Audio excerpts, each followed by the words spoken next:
the perception of the war on the streets, in the shops, in the homes in Moscow.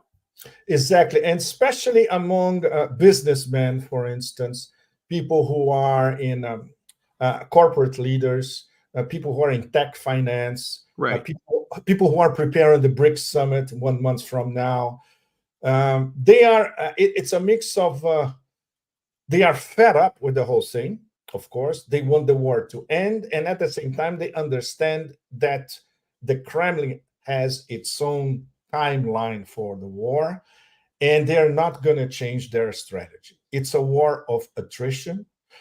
They have gains, actual gains in the battlefield, and now also in Kursk.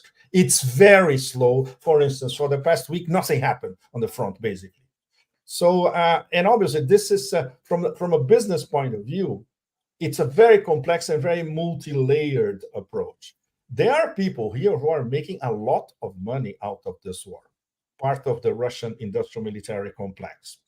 At the same time, there is a purge inside the Ministry of Defense conducted by Belousov, the new Minister of Defense, and he's fighting factions inside the Ministry of Defense. So this alters more or less what happens on the ground. Of course, it alters a lot what happens on the ground in several instances. You have, for instance, every week or so, there's a general that is, okay, this guy is mega corrupt. And obviously, this didn't happen during the Shoigu era before Belousov.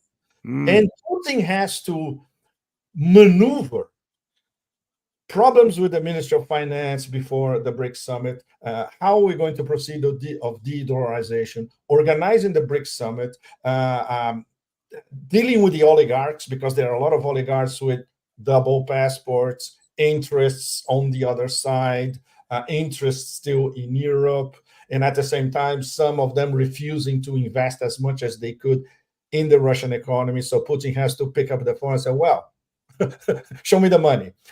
And on top of it, Judge, the fact that he's observing all these blows coming from the West and NATO because he doesn't want Armageddon tomorrow. This is are there